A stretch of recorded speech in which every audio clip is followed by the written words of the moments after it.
Hello there again, fellow hopheads. My name is Andrew. Welcome back to this next episode of Drewski's Brewskis.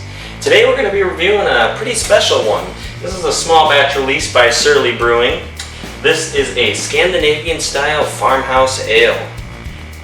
And this bad boy is called Nokken. Let's get started.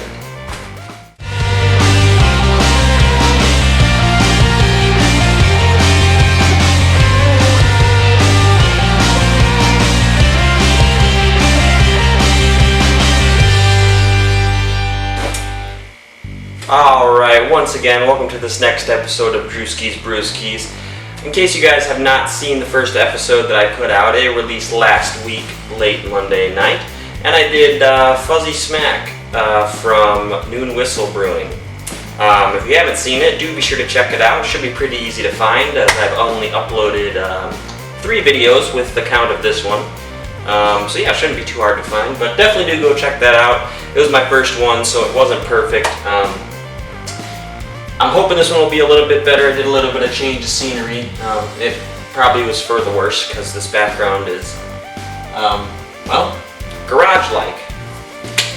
But anyways, let's get on to the real point of the video and the real reason why you're here. Let's check out this beer here, shall we? So once again, this is Nokken, as I believe that is how it's pronounced. It is by Surly Brewing, and it is a small batch release, which means that it is fairly limited. As I'm sure you probably can tell, they do it in small batches. They don't like mass produce it all the time. So this is not something that you're going to be able to find very often. In fact, the place where I got this, the open bottle in Tinley Park, the person that told me about it said that there was only 3 cases left in that store, and they said that those were the last 3 cases available in the state of Illinois. How true that was, I'm not entirely sure. It might have just been a sales tactic, but hey, if it was a sales tactic, it sure as hell worked. So, anyways, I'm rambling already. That is not a good sign. We're only less than 5 minutes in. So, Nokken. This is a Scandinavian-style farmhouse ale. Once again, it is by Surly Brewing. They did this in collaboration with Trve Brewing. Let me read you a little information off the side. Surly Brewing is located in Minneapolis, Minnesota. At least that's where one of their breweries is. Now, it does say brewed and canned by Surly Brewing Company, Brooklyn Center, Minnesota. The original brewery where it all started. So they might have more than one location. So according to this, they brewed it in Brooklyn Center, Minnesota. And once again, it is brewed in collaboration with Trve Brewing Company out of Denver, Colorado. So a little bit further away. These aren't in my state. These breweries are not in my state, obviously. So this is a dry hop Scandinavian-style farmhouse ale aged on birchwood with honey added. So I'm thinking this one's going to be a little bit more natural tasting. It's not going to be super fruity necessarily. Now I do know that farmhouse-style ales, they can be a little bit floral, which obviously, you know, it's kind of, I feel like it's some of the point. It's going to be a little bit more, once again, natural. And even just by the description, you know, aged on the birchwood, which I believe, yeah, aged on birchwood, honey added. So I'm thinking a little bit floral. Not necessarily like you're eating like freaking dandelions or something, but floral is a way to describe a very, I'm going to say this and it's going to sound bad, but almost a perfumey taste, but not in a bad way. Just very natural, kind of like it tastes the way flowers smell, if that makes any sense, and it probably doesn't, but I'm going to go with it because I have nothing else to compare it to. So according to this, the 3 key words to be looking for when tasting are dry, floral, and citrusy. So I was right about the floral. Citrusy, I can kind of see that because farmhouse ales tend to do have a little bit of citrus to them, generally. I mean, they can. I'm not saying all of them do, but a lot of them do. And aged on birchwood, so I'm thinking that's kind of where the dryness is going to come in. The aged beers a lot of times do have a little bit of a dryness to them.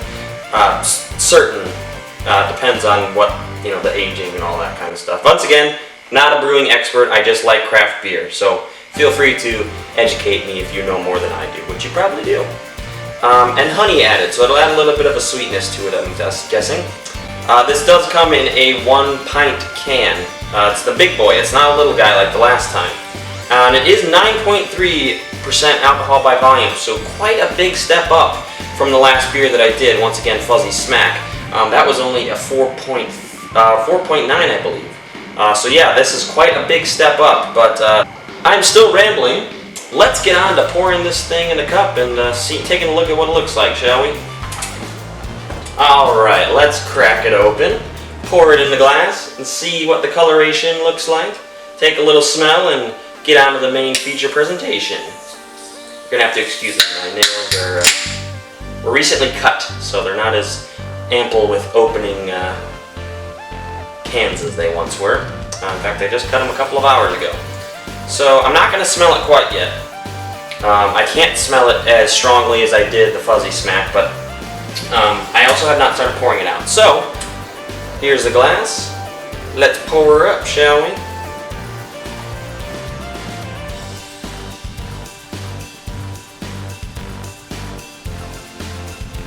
Alright, I see what's going on here.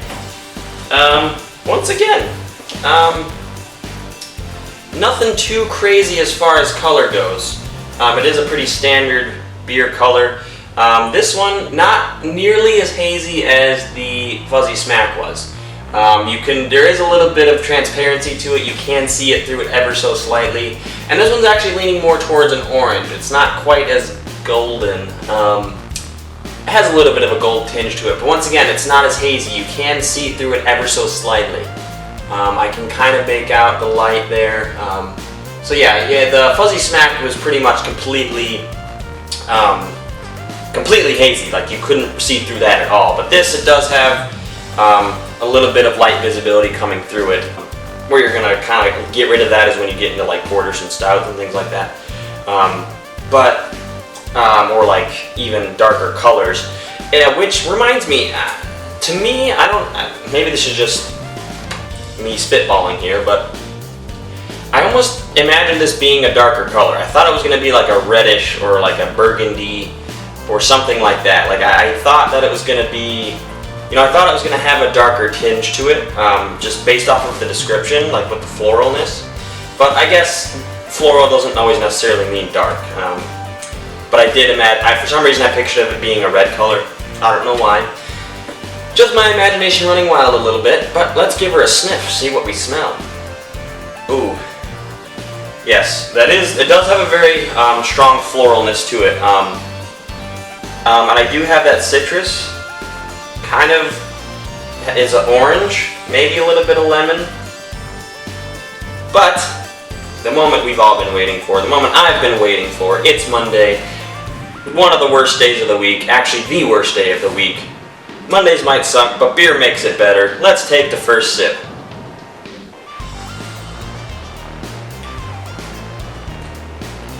Oh my gosh, that is really good. That is very good. I quite enjoy that.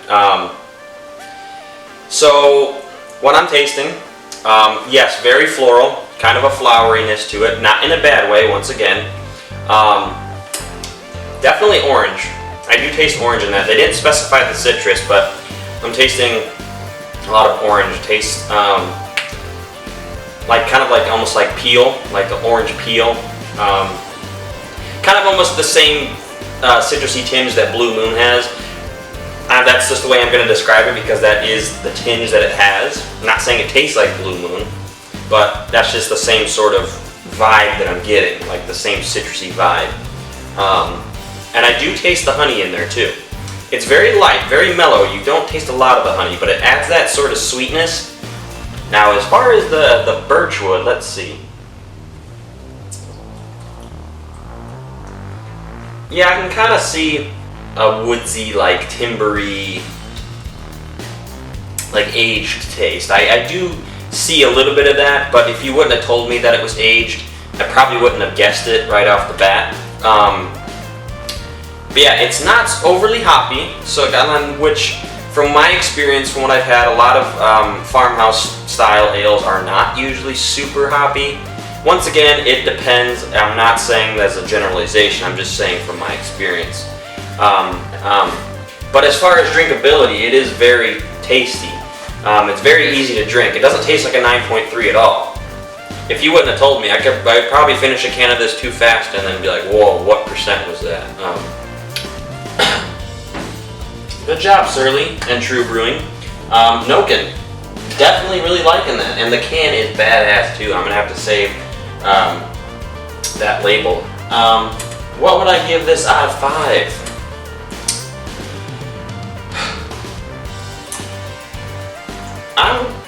I'm probably gonna give that a 5, to be honest with you. And I'm not just being like overly generous or like being a kiss ass or anything. I generally do enjoy this. Genuinely, not generally. Genuinely do enjoy this.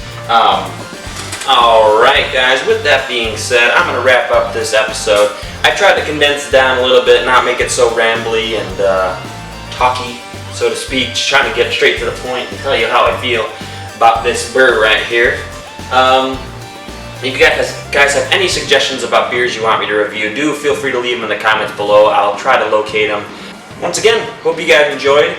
Do be sure to check out my other episode, which I uploaded actually pretty much a week ago today, last Monday, really late Monday night. So check that one out. Once again, that was Fuzzy Smack, Berliner Weiss with peach, which was also very tasty.